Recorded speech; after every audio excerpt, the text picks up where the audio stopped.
Hello friends, welcome to studies test. तो आज के इस वीडियो में हम लोग जो है क्लास 10th के बोर्ड एग्जाम में बार बार पूछे जाने वाले सवाल, सिद्ध करे कि रूट 3 एक अपरिमेय संख्या है, सिद्ध करे कि रूट 5 एक अपरिमेय संख्या है, या फिर सिद्ध करे कि रूट 7 एक अपरिमेय संख्या है। तो इस टाइप के सवाल जो है आपके क्लास 10th के बोर्ड एग्जाम में काफी ज्यादा बार पूछे जाते हैं, 2 से 3 नंबर में। तो यहाँ पे इस वीडियो की मदद से हम जो है यहाँ पे 2 से 3 नंबर पक्का करने वाले हैं।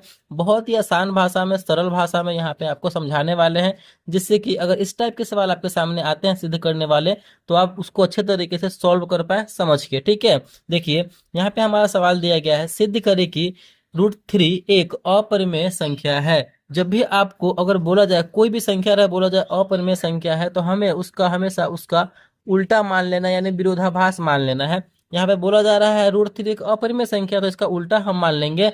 यहाँ पे क्या मानेंगे, यहाँ पे लिखते हैं सॉल्यूशन। जैसे आपको बोर्ड एग्जाम में बनाना है उसी तरीके से यहाँ पे हम बता रहे हैं कैसे कैसे आपको स्टेप बाय स्टेप बनाना है। यहाँ पे हम इसका उल्टा मानेंगे। क्या मानेंगे? माना कि माना कि रूट 3 एक एक परिमेय संख्या है। ठीक है, अपरिमेय बोलेगा तो उसका हम उल्टा मान लेंगे। माना कि रूट 3 एक परिमेय संख्या है, यानी हम यहाँ पे इसको माने हैं। चलिए, इतना कर लेने के बाद देखिए, जब हम परिमेय संख्या माने हैं तो परिमेय संख्या किस रूप में होता है, किस फॉर्म में होता है, यानी बटे के रूप में होता है, ए बटे बी या फिर पी बटे क्यू। तो यहाँ पे हम क्या करेंगे, रूट 3 इक्वल टू पी बटे क्यू लिख सकते हैं, बिल्कुल लिख सकते हैं, क्योंकि रूट 3 को हम क्या माने हैं, परिमेय संख्या, और परिमेय संख्या बटे के रूप में होता है। यहाँ पे आप कुछ भी ले सकते हैं, तो यहाँ पे हम पी बटे क्यू ही लिए हैं। देखिए, पी बटे क्यू लिए हैं यहाँ पे, तो पी और क्यू क्या है, तो पी और क्यू जो है आपस में एक सह अभाज्य संख्या है। ठीक है, जैसे जैसे हम बता रहे हैं, इसमें कुछ ऐसा स्टेप है जो आपको याद भी करना पड़ेगा, तो अच्छे तरीके से समझते चलिए। तो जहां यहाँ पे हम लिखेंगे, जहां पी और क्यू एक सह अभाज्य, सह अभाज्य, ये आपको बताएंगे कि सह अभाज्य आखिर होता क्या है। सह अभाज्य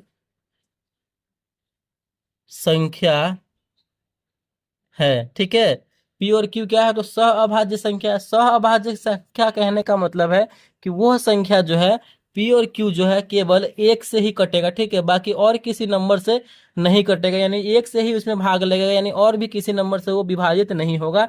ये होता है हमारा सह अभाज्य कहने का मतलब। ठीक है, और तथा तथा Q is not equal to zero. इस बात का ध्यान रखना है, Q को हम कभी भी जीरो के बराबर नहीं कर सकते हैं, नहीं होगा। क्योंकि देखिए, अगर हम Q को जीरो के बराबर करेंगे, देखिए जैसे कि अगर कोई संख्या है, मान लेते हैं P संख्या है, और बटे में हम जीरो करते हैं, तो कोई भी संख्या में आप जीरो से भाग दीजिएगा ना, तो वो अपरिभाषित आएगा। ठीक है, यानी इनफाइनाइट आता है। इसीलिए यहाँ पे Q कभी भी जीरो के बराबर नहीं होगा। ये आपको ध्यान रखना है, ये आपको समझ के ये सब लिखना है आपको। ठीक है, इसके बाद अब हम क्या करेंगे, देखिए यहाँ से हमें इसमें से रूट हटाना है। रूट लगा हुआ है तो रूट हटाना होगा, तो रूट हटाएंगे तो हमें क्या करना पड़ेगा, यानी दोनों तरफ जो है हमें इसका स्क्वायर करना पड़ेगा, वर्ग करना पड़ेगा। ठीक है, तो हम यहाँ पे क्या लिखेंगे, दोनों तरफ, यहाँ पे हम लिखेंगे दोनों तरफ रूट हटाने के लिए कर रहे हैं, दोनों तरफ वर्ग करने पर। ठीक है,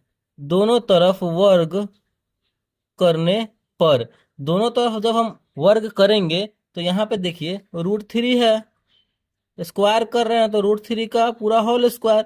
पी बटे क्यू है, पी बटे क्यू है, वर्ग कर रहे हैं तो पी बटे क्यू का होल स्क्वायर यहाँ पे हो जाएगा। ठीक है, आगे देखिए कैसे होगा। अब इसको आगे हम सॉल्व करेंगे, तो सॉल्व कीजिए।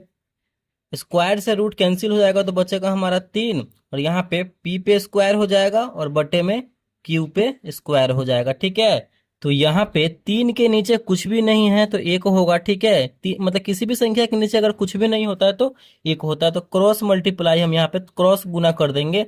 3 में क्यू से करेंगे तो हो जाएगा हमारा 3 क्यू स्क्वायर। ठीक है, और पी स्क्वायर में 1 से करेंगे तो ये हो जाएगा हमारा पी स्क्वायर। ठीक है, यहाँ से जो है हम क्यू स्क्वायर को इधर ही रहने देंगे और 3 को जो है उधर भेज देंगे, तो 3 यहाँ पे गुना में लगा हुआ है, इधर जाएगा तो भाग में हो जाएगा, यानी पी स्क्वायर बटे में हो जाएगा हमारा 3। यही ना हो जाएगा। तो यहाँ पे आपको क्या देखने को मिल रहा है, पी स्क्वायर बटे 3, यानी पी स्क्वायर को जो है 3 क्या कर रहा है, तो भाग लग रहा है, यानी 3 काट रहा है, विभाजित कर रहा है। लेकिन यहाँ पे हम क्या बोले हैं कि पी और क्यू सहभाज्य संख्या है, यानी पी और क्यू को एक के अलावा कोई भी संख्या नहीं काट सकता है। लेकिन यहाँ पे पी जो है, पी स्क्वायर को 3 काट रहा है, यानी पी स्क्वायर के अगर 3 काट रहा है तो पी को भी 3 काटेगा, बिल्कुल काटेगा। देखिए कैसे यहाँ पे काटेगा। और यहाँ पे आपको बता देते हैं, जैसे कि 25, यहाँ पे 3 वाले को ही लेके समझाते हैं आपको। 9 को जो है 3 काट रहा है, तो 9 को अगर हम इसको तोड़ेंगे तो 3 का स्क्वायर हो रहा है, 9 को 3 काट देगा, तो 3 स्क्वायर को भी 3 काटेगा कि नहीं काटेगा, क्योंकि इसी का ना स्क्वायर है। तो यहाँ पे देखिए पी स्क्वायर को 3 काट रहा है, तो यही बात हम इस यहाँ पे लिखेंगे कि पी स्क्वायर को 3 विभाजित कर रहा है, ठीक है, विभाजित कर रहा है। अतः अतः मतलब जब पी स्क्वायर को 3 विभाजित कर रहा है, अतः तो पी को भी 3 विभाजित करेगा, बिल्कुल करेगा। पी को भी 3 विभाजित करेगा। चलिए, एक को तो हमें स्पष्ट हो गया कि पी को यहाँ पे 3 काट रहा है। अब क्यू को देख लेते हैं। तो क्यू को देखने के लिए हमें क्या करना पड़ेगा, अब हमें यहाँ पे कोई संख्या मानना पड़ेगा पी इक्वल टू, ठीक है।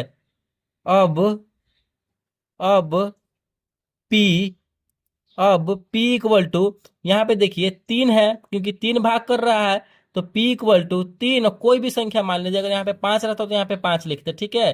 3 है तो 3 लिखे। P equal to 3, C B D कुछ भी मान लीजिए, तो C मान लेते हैं, 3C। P इक्वल टू हम 3C यहाँ पे लेने पर, ठीक है, P इक्वल टू हम 3C लेने पर, P इक्वल टू हम 3C यहाँ पे मान लेते हैं। तो P की जगह पे हम 3C रख के देखते हैं, तो हमारा Q का निकल के आएगा कि देखते हैं Q कट रहा है कि नहीं कट रहा है। चलिए, तो फिर बनाइए इसको। अब समीकरण, ये हमारा समीकरण 1 हो जाएगा, ठीक है। तो क्या करेंगे हम, समीकरण एक में एक में समीकरण 1 में P का मान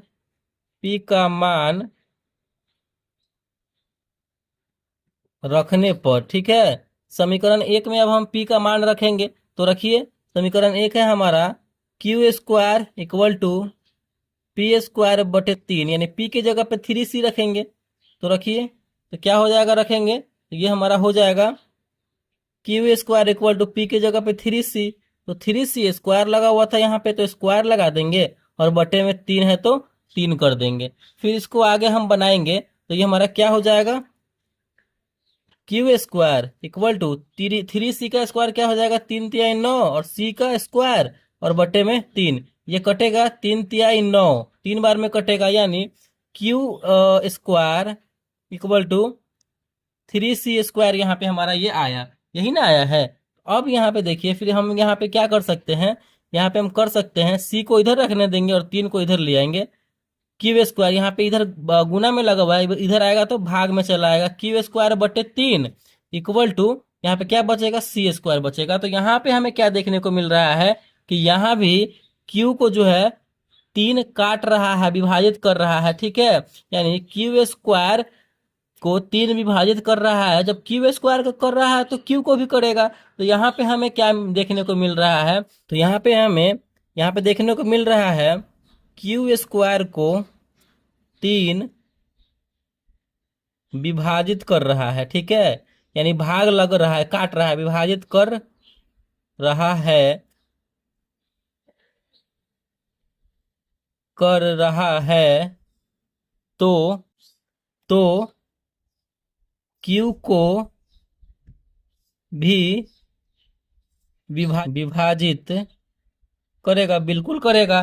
तो यहाँ पे हमारा क्या स्पष्ट हुआ कि क्यू भी 3 से कट रहा है, विभाजित लग रहा, भाग लग रहा है, और पी भी में 3 से भाग लग रहा है। और लेकिन पी और क्यू हमारा क्या है, सभाज्य है, यानी एक के अलावा किसी से भी नहीं कटेगा। तो यहाँ पे हमारा क्या है, हमारा मान्यता यहाँ पे गलत हो गया, ठीक है। हमने जो माना था कि √3 एक परिमेय संख्या है, तो वो हमारा मान्यता गलत हो गया, ठीक है। यहाँ पे लिखेंगे, अतः